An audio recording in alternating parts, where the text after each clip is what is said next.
Good morning students. आज हम performance parameter of a direct sequence spread spectrum system की बात करें। अभी तक हमने जो भी direct sequence spread spectrum communication system में पढ़ा या जाना, वो सभी उसकी जनरेशन और डिटेक्शन की टेक्निक थी। और उसमें हमने ये फाइंड किया कि किस तरीके से हम इंटरफेरेंस को अवॉइड कर सकते हैं with the help of direct sequence spread spectrum. आज हम कुछ पैरामीटर्स की बात करेंगे। With the help of these parameter हम ये चेक करेंगे कि कोई भी direct sequence spread spectrum system जो हम डिजाइन कर रहे हैं, उसकी परफॉर्मेंस एनालिसिस कैसे की जा सकती है। हम उस परफॉर्मेंस को चेक करेंगे with the help of these parameter. ये सारे पैरामीटर इंपॉर्टेंट हैं। Frequency hopping spread spectrum start करने से पहले इन पैरामीटर्स को हम देख लेते हैं, क्योंकि with the help of these parameter we are going to जज the performance of your direct sequence spread spectrum system. So there are three different performance parameters mentioned in this text. First one is your processing gain, second one is your probability of error, and third one is your jamming margin. तो first parameter हम देखते हैं। First parameter है आपका processing gain.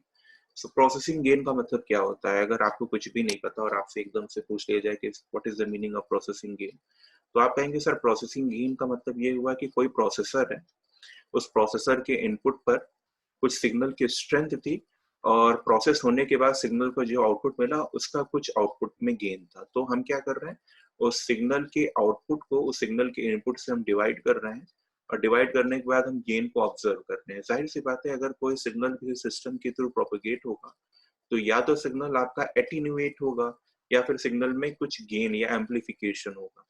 तो हम यहाँ पर बात कर रहे हैं एम्पलीफिकेशन की, कि उस प्रोसेसर के थ्रू जब आपका सिस्टम प्रोपेगेट किया तो सिस्टम में कितना गेन अचीव हुआ।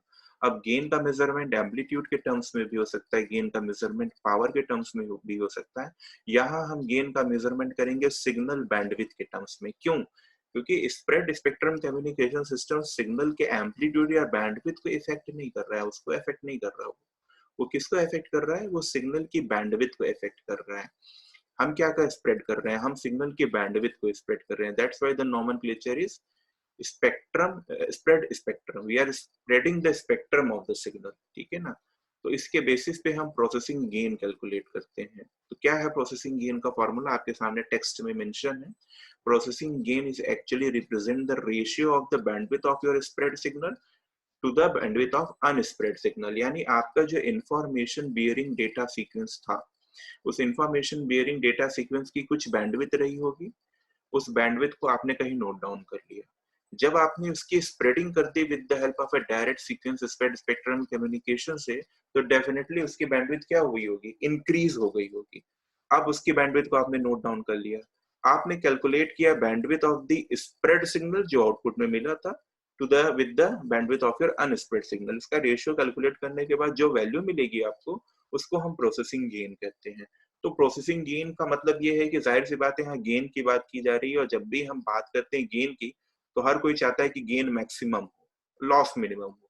तो गेन मैक्सिमम होना चाहिए। इसका मतलब हम ये चाह रहे हैं कि जो भी हमें आउटपुट पर बैंडविड्थ मिल रही है स्प्रेडिंग सिग्नल की, वो मैक्सिमम हो compare to the bandwidth at the input. इसीलिए स्प्रेड स्पेक्ट्रम की पहली डेफिनेशन ही यही कही जाती है कि the bandwidth required in the transmission of spread spectrum signal is much larger than the minimum required bandwidth to transmit that information signal.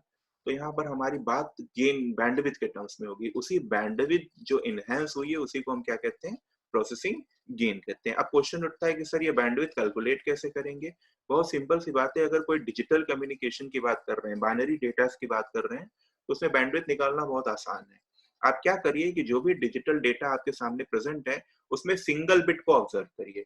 Single bit जितना time interval ले रहा है, 1/that time interval will provide you the bandwidth. Suppose करिए कि आपके पास data sequence था, उस data sequence की जो फ्रीक्वेंसी थी वो 1 किलोहर्ट्ज थी। 1 किलोहर्ट्ज यानी आप कह सकते हैं कि उसमें जो बिट इंटरवल था, फ्रीक्वेंसी 1 किलोहर्ट्ज कर लीजिए, बैंडविड्थ 1 किलोहर्ट्ज कर लीजिए। तो कैसे मिली है बैंडविड्थ और फ्रीक्वेंसी 1 किलोहर्ट्ज? एक सिंगल बिट को ऑब्जर्व करिए। सिंगल बिट आपका सपोज करिए 1 मिलीसेकंड का है। 1 मिलीसेकंड का सिंगल बिट है, तो 1/1 millisecond will provide you the bandwidth which is 1 kilohertz. समझ रहे हैं नहीं समझ रहे हैं? अगर आपका एक सिंगल बिट 0.1 मिलीसेकंड का है, तो 0.1 मिलीसेकंड यानी 1/0.1 millisecond will be the 10 kilohertz. तो इस तरीके से आप किसी भी डिजिटल सिग्नल की बैंडविड्थ निकाल सकते हैं 1 upon the time period of a single bit निकाल के।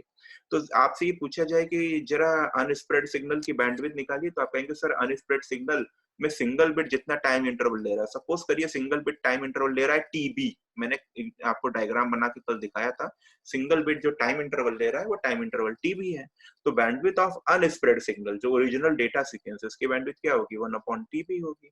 सिमिलरली हम अगर स्प्रेड सिग्नल की बात करें तो स्प्रेडिंग कैसे ऑब्टेन कर रहे थे सर, स्प्रेडिंग ऑब्टेन करने के लिए आपने बताया था कि we are going to perform the multiplication of the data sequence originally represented as BT with a generated PN sequence represented at CT।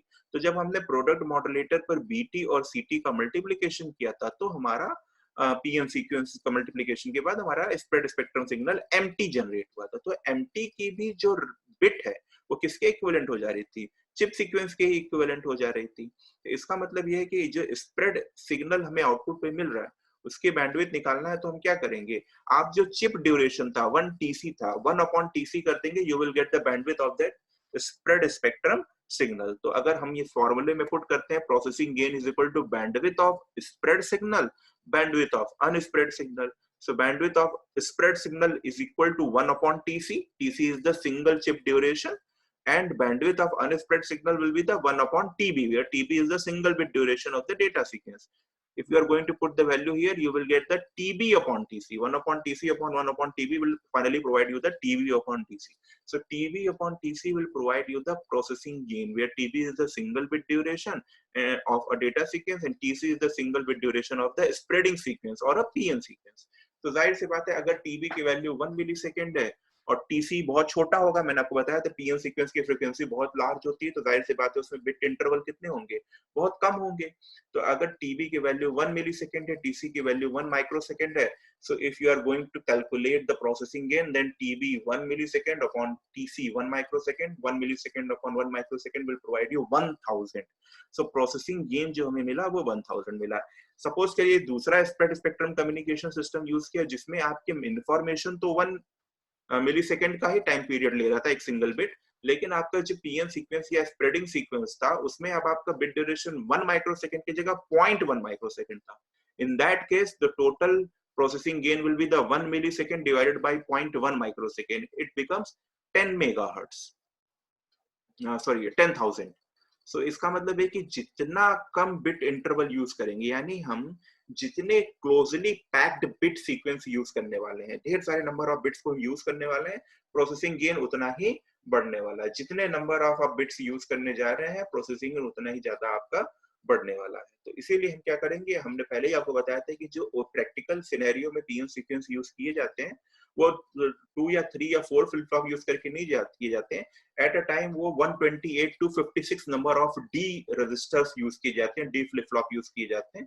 तो उससे जो टाइम पीरियड मिलता है, जो पीएन सीक्वेंस मिलता है, उसकी लेंथ बहुत लॉन्ग होती है। समझ में है कि नहीं समझ में? तो हम इस तरीके से लॉन्गर ड्यूरेशन का पीएन सीक्वेंस करके अपने सिग्नल को ज्यादा प्रोटेक्ट रख सकते हैं, ज्यादा सिक्योर रह सकते हैं, क्योंकि मैंने पहले ही बताया था कि पावर और बैंडविड्थ का इशू तो है ही नहीं स्प्रेड स्पेक्ट्रम में। आप कहेंगे सर बिट बढ़ा रहे हैं तो आप डेफिनेटली जो है सिग्नल की बैंडविड्थ बढ़ा रहे हैं, आप सिग्नल की पावर ज्यादा रिक्वायरमेंट। दोस्त मैंने पहले ही बता दिया आपको, स्प्रेड स्पेक्ट्रम सिग्नल में हमारा कंसर्न पावर और बैंडविड्थ से नहीं, हमारा कंसर्न किससे, हमारा कंसर्न है सिग्नल की सिक्योरिटी से। तो अगर सिग्नल को सिक्योर करना है, longer bit of code use करिए। Longer bit of code use करने से प्रोसेसिंग गेन बेहतर होगा, बेहतर स्प्रेड स्पेक्ट्रम सिग्नल आप यूज कर पाएंगे। ठीक है, आगे चलते हैं। तो यही सारी चीजें जो मैंने कही है वही आगे लिखा है। स्टेटमेंट एक बार हम देख लेते हैं क्या लिखा है।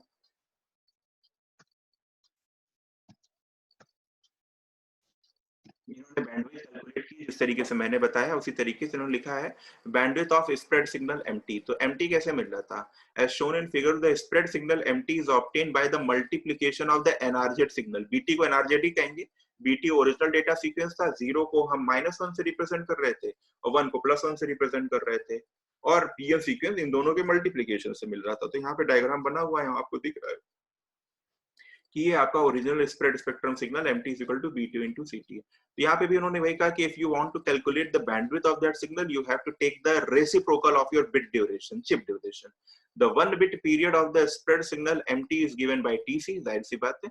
The bandwidth of an NRZ signal is equal to the reciprocal of its 1 bit period. यानी जो भी सिग्नल है, मैंने आपको पहले बताया, अगर आपके पास कोई डिजिटल सिग्नल है और उसकी बैंडविड्थ कैलकुलेट करना चाह रहे हैं, तो just take the reciprocal of the single bit duration. तो bandwidth of spread signal will be 1/TC. इसी तरीके से बैंडविड्थ ऑफ अनस्प्रेड सिग्नल इन्होंने नीचे कैलकुलेट कर रखा है. इन्होंने कहा the unspread signal BT is an NRZ signal and the bandwidth of NRZ signal is reciprocal of the bit period. तो यहाँ पर क्या हो जाएगा आपका? Now bandwidth of unspread signal will be 1/TB. Put the value in the given formula. Processing gain is equal to bandwidth of your spread signal divided by bandwidth of your unspread signal. 1/TC upon 1/TB will finally provide you TB upon TC. Clear है? तो ये processing gain होता है. इसके बारे में उन्होंने conclusion लिख रखा है. Longer we make the PM sequence, जितना पीएम सीक्वेंस लॉन्गर होगा, इसका मतलब क्या हुआ, चिप रेट उतनी ही रिड्यूस होने वाली है, then larger will be the processing gain. तो हम हमेशा ये कोशिश करेंगे लॉन्गर बिट ड्यूरेशन का आप यूज करिए पीएम सीक्वेंस, उतने ही बिट ड्यूरेशन कम होते जाएंगे, टाइम पीरियड कम होता जाएगा और आपका प्रोसेसिंग गेन इंक्रीज करता जाएगा. नेक्स्ट चलते हैं. नेक्स्ट पैरामीटर है प्रोबेबिलिटी ऑफ एरर.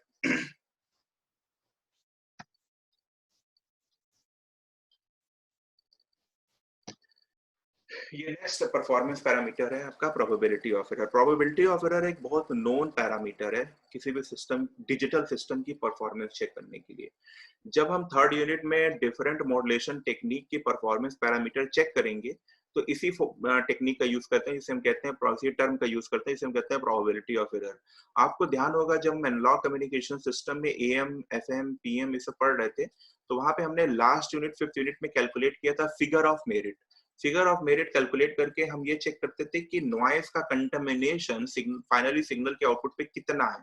जितना कम रहता था सिग्नल उतना बेहतर होता था. इसी तरीके से जितना फिगर ऑफ मेरिट की वैल्यू कम ज्यादा रहती है उतना सिस्टम बेहतर होता है. यहाँ पर हम कैलकुलेट क्या करते हैं, probability of error. Probability of error क्या है, जितनी एरर आने की प्रोबेबिलिटी, डिजिटल सिग्नल में एरर आने की प्रोबेबिलिटी पर हम काम करते हैं. ठीक है, तो जितनी एरर आने की प्रोबेबिलिटी कम होगी सिग्नल उतना ही बेहतर होगा. ठीक है, तो हम डिफरेंट मॉड्यूलेशन टेक्निक, चाहे ASK है, चाहे FSK है, चाहे PSK, सभी के लिए हम प्रोबेबिलिटी ऑफ एरर कैलकुलेट करते हैं.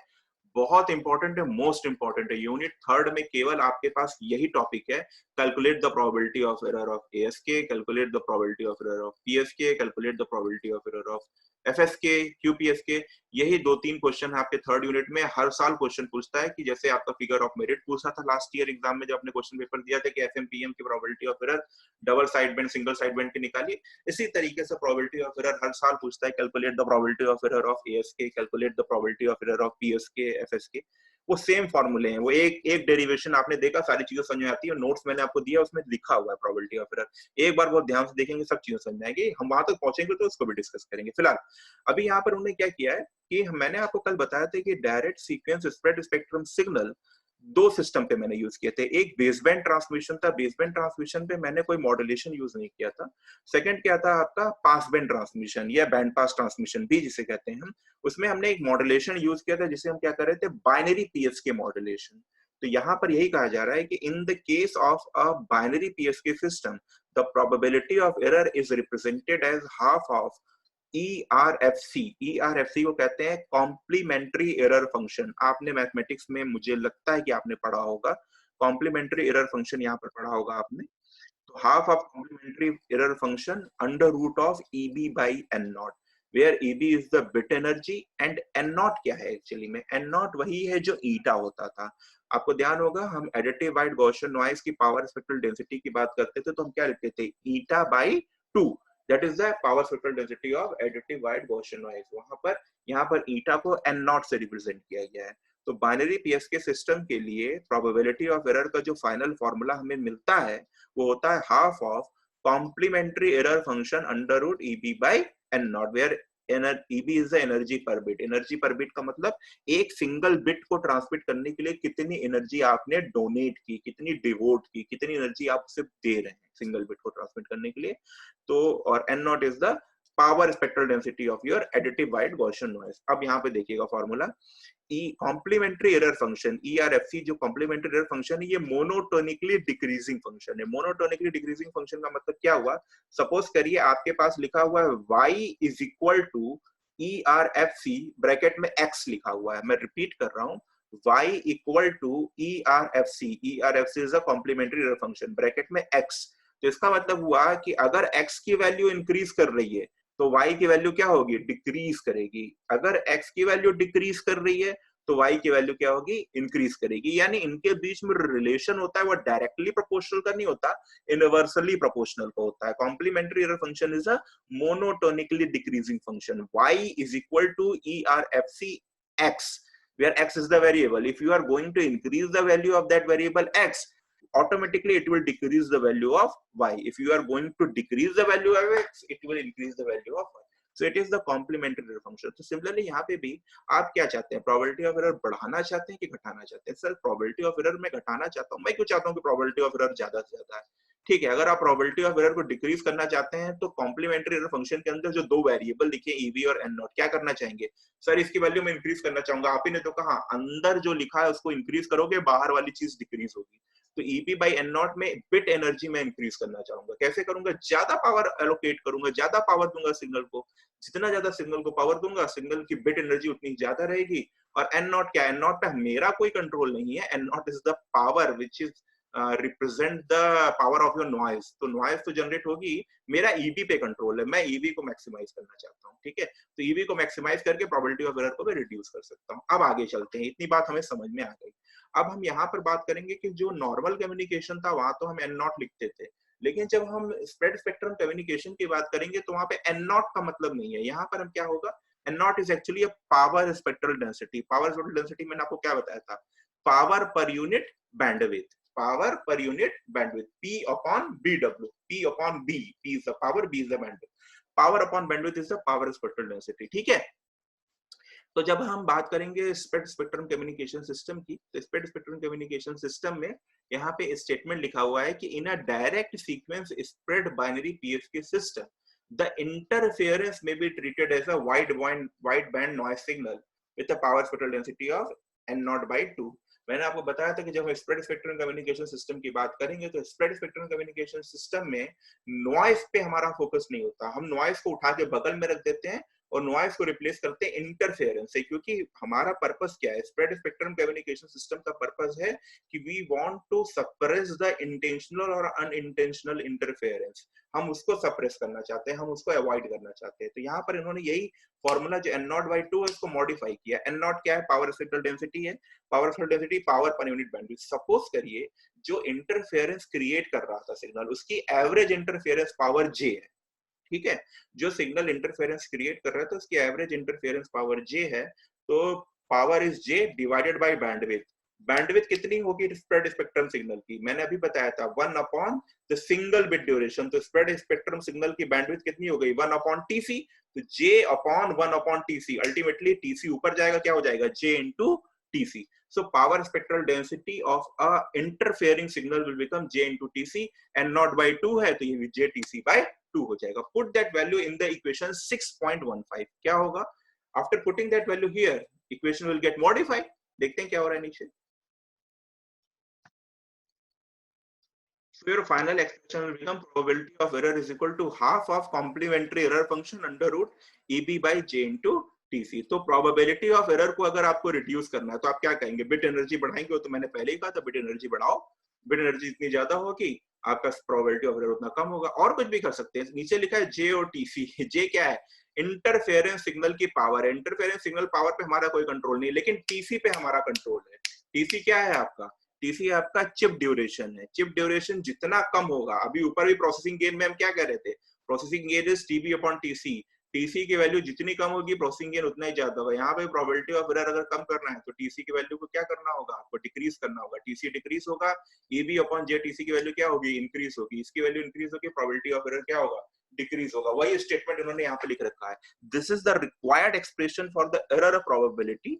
The complementary error function is a monotonically decreasing function. Therefore, the error probability decreases as the value of under root EB by JTC increases। तो जैसे जैसे EB by JTC की value increase करेगी, probability of error decrease करेगी। Increase करने के लिए bit energy बढ़ाइए, और या फिर टीसी की वैल्यू को डिक्रीज करिए, बिट ड्यूरेशन को डिक्रीज करिए। समझ में आया दो परफॉर्मेंस पैरामीटर? तो दो परफॉर्मेंस पैरामीटर से हम ये चेक कर सकते हैं डायरेक्ट सीक्वेंस स्पेक्ट्रम कितना बेहतर है। मेरा बेहतर है कि उनके द्वारा उसने जो डायरेक्ट सीक्वेंस बनाया उसका बेहतर है। दो पैरामीटर मिल गए। एक थर्ड पैरामीटर और है जिसे हम क्या कहते हैं, एंटी जैम कैरेक्टरिस्टिक या जैमिंग मार्जिन। ये एक और अच्छा पैरामीटर है, इसको समझने का प्रयास करते हैं।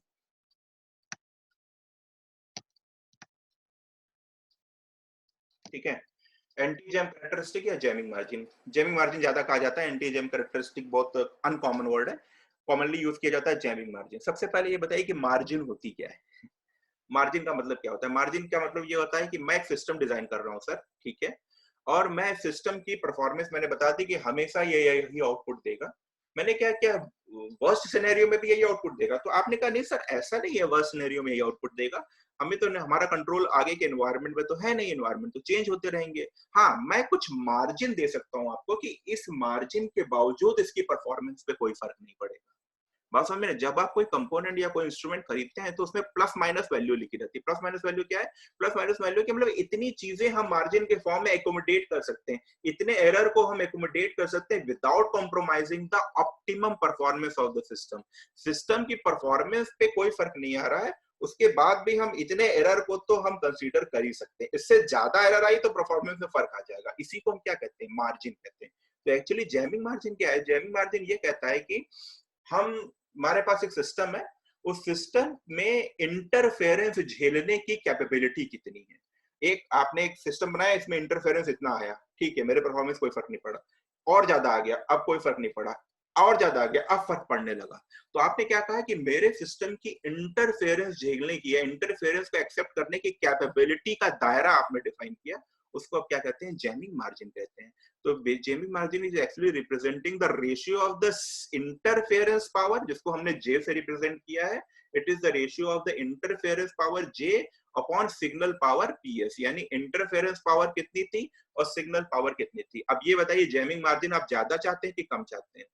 सर जैमिंग मार्जिन में ज्यादा चाहता हूं, मेरा सिस्टम जितना एक्सेप्टेबल हो, जितना स्ट्रांग हो उतना बेहतर है। कितने भी आंधी आए, कितना भी तूफान आए, मेरा सिस्टम खड़ा रहना चाहिए एज इट इज। इसका मतलब यह है कि मेरा सिस्टम की मार्जिन ज्यादा होनी चाहिए, यानी जे अपॉन पी की वैल्यू जितनी ज्यादा होगी उतना सिस्टम मेरा बेहतर होगा। मेरा सिस्टम एकदम एक्यूरेट बना रखा है, उसमें कितनी भी डिस्टर्बेंस आए, वो डिस्टर्बेंस का दायरा जितना बड़ा होगा उतना सिस्टम मेरा बेहतर होगा, उतना सिस्टम मेरा मार्केट में ज्यादा बिकेगा। इसलिए आप क्या चाहते हैं? जैमिंग मार्जिन की वैल्यू ज्यादा चाहते हैं। तो यहाँ पे जैमिंग मार्जिन को रिप्रेजेंट करते हैं जे अपॉन पीएस से। J is the interference power, PS is the signal power. तो पहले हम देखते हैं कि जे अपॉन पीएस डिपेंड किन फैक्टर्स पे कर रहा है। तो देखते हैं, इन्होंने डेरिवेशन कर रखा है छोटा सा, बहुत आसान सा डेरिवेशन है, देखते हैं क्या कह रहे हैं। Since the energy per bit EB can be represented as PS into TB, तो पता है एनर्जी निकालने के लिए पावर इंटू बिट ड्यूरेशन का मल्टीप्लीकेशन किया जाता है, कोई बड़ी बात इन्होंने नहीं की। EB is equal to PS into TB, where PS is the average signal power and TB is the bit duration। ठीक है, तो यहाँ पर इन्होंने we can express the bit energy to noise density ratio can be as EB by N naught उन्होंने represent किया है PS into TB, ऊपर उन्होंने लिख रखा था EB is equal to PS into TB, PS is the signal power, TB is the bit duration, और N not को इन्होंने एज इट इज रखा है। जब स्प्रेड स्पेक्ट्रम कम्युनिकेशन की बात करेंगे तो एन नॉट तो रिप्लेस हो जाएगा। किससे रिप्लेस जाएगा? अभी हमने ऊपर बताया था, एन नॉट क्या था? Power field density of additive Gaussian noise. Spread spectrum के केस में एन नॉट को रिप्लेस कर देंगे जे इनटू टीसी से, वही वैल्यू यहाँ पुट कर दी इन्होंने। तो क्या हो गया? EB by N naught is equal to PS into TB upon J into TC. अब टीबी अपॉन टीसी को इन्होंने अलग ब्रैकेट में रख लिया, क्यों रख लिया बताते हैं, और पीएस अपॉन जे को अलग रख लिया उसी सेम फॉर्मूले में। टीबी अपॉन टीसी क्या था? टीबी अपॉन टीसी क्या था? फर्स्ट पैरामीटर क्या था हमारा? Processing gain. प्रोसेसिंग गेन क्या था? TB upon TC. इन्होंने रिप्लेस कर दिया टीबी अपॉन टीसी को प्रोसेसिंग गेन से। अभी इनका फॉर्मूला क्या हो गया? चेंज हो गया, इनका फॉर्मूला चेंज हो गया। EB by N naught is equal to processing gain into PS upon J. मैंने क्या बताया था? जैमिंग मार्जिन क्या होता है? जे अपॉन पीएस होता है, average interference power upon signal power. जे अपॉन पीएस इस फॉर्मूले से उन्होंने कैलकुलेट किया है, क्या हो गया? J upon PS is equal to processing gain upon EB by N naught, यानी जे अपॉन पीएस को हम क्या कहते हैं? जैमिंग मार्जिन कहते हैं। एक्चुअली में तो न्यूमेरिकल फॉर्मूला है, जब हम कैलकुलेट करते हैं तो हम डीबी में कैलकुलेट करते हैं, मार्जिन हमेशा डीबी में कैलकुलेट की जाती है। तो आगे उन्होंने डीबी में कैलकुलेट कर रखा है, देख लीजिएगा फॉर्मूला। ये लिख रखा है इन्होंने, The ratio of J upon PS is called the jamming margin. Therefore, the jamming margin may be defined as the ratio of average interference power and the signal power. If the jamming margin and processing gain both are expressed in dP, then final formula will be jamming margin in dP is equal to processing gain in dP minus 10 log 10 EB by N naught minimum. EB by N naught is your signal energy upon power field density additive by Gaussian noise. So EB by N naught is the minimum bit energy to noise density ratio required to support a prescribed average power error probability. यानी आप suppose करिए आपकी processing gain 30 dB था, आपका processing gain 30 dB था, आपने design किया system, आपका प्रोसेसिंग गेन 30 dB आया, और आपका EB by N naught, EB by N naught क्या है, वो बिट एरर रेशियो है कि इतना तो सिग्नल को हमें चाहिए, इससे हम ज्यादा नीचे नहीं जा सकते, EB by N naught से हम नहीं जा सकते, कब signal bit energy N naught, EB by N naught की वैल्यू 10 dB थी, तो 30 minus 10 is equal to 20 dB, यानी आप 20 dB और झेल सकते हैं, 20 dB का जैमिंग मार्जिन आप और झेल सकते हैं अपने सिस्टम में। तो प्रोसेसिंग गेन जितना ज्यादा होता जाएगा आपकी जैमिंग मार्जिन उतनी ही ज्यादा होती जाएगी। EB by N naught तो सिस्टम बनाते ही फिक्स हो जाता है, सिग्नल की बिट एनर्जी दिया, N naught पे हमारा कंट्रोल नहीं है, EB by N naught को फिक्स कर दिया कि नहीं इससे कम हम नहीं चलेंगे। अब जैमिंग मार्जिन बढ़ाने के लिए आपको क्या बढ़ाना पड़ेगा, आपको प्रोसेसिंग गेन बढ़ाना पड़ेगा, जितना ज्यादा प्रोसेसिंग गेन होगा, प्रोसेसिंग गेन बढ़ाने के लिए आपको क्या कम करना पड़ेगा, टीसी कम करना पड़ेगा, प्रोबेबिलिटी ऑफ एरर को आपको कम करना है, क्या कम करना पड़ेगा, सब कुछ जाके टीसी पे डिपेंड कर रहा है, जितना लॉन्गर पीएम सीक्वेंस यूज करने जा रहे हैं उतना ही बेहतर आपका सिस्टम बनने जा रहा है। क्लियर है कि नहीं क्लियर है? तो इस तरीके से जैमिंग मार्जिन को डीबी में कैलकुलेट कर सकते हैं, processing gain dB minus 10 log 10 EB by N naught। तो ये तीन डिफरेंट परफॉर्मेंस पैरामीटर थे, with the help of these three different performance parameter we can check the performance of direct sequence spread spectrum signal. Clear है? अब इस पे एक question देख लेते हैं, ये क्वेश्चन आपके एग्जाम यही सेम क्वेश्चन 2-3 बार आया है, बहुत सिंपल सा क्वेश्चन है, देखते हैं क्वेश्चन क्या है। A spectral communication system is characterized by the following parameters.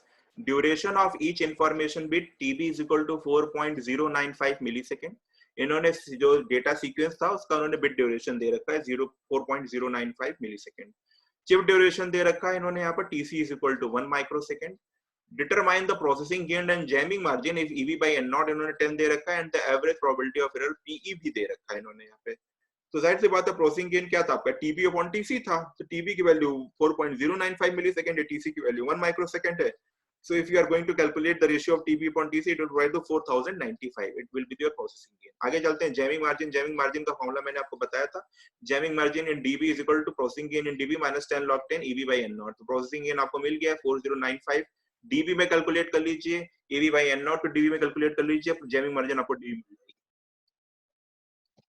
Jamming margin DB is equal to processing gain in DB 10 log 10 4095 minus 10 log 10 EB by N naught की वैल्यू 10 थी, solve करके put कर लीजिए, तो आपका jamming margin कितना आ गया 26.1 dB, यानी 26.1 dB के इंटरफेरेंस पावर को ये झेलने के लिए कैपेबल है, इससे ज्यादा अगर आ गई तो ये नहीं झेल पाएगा।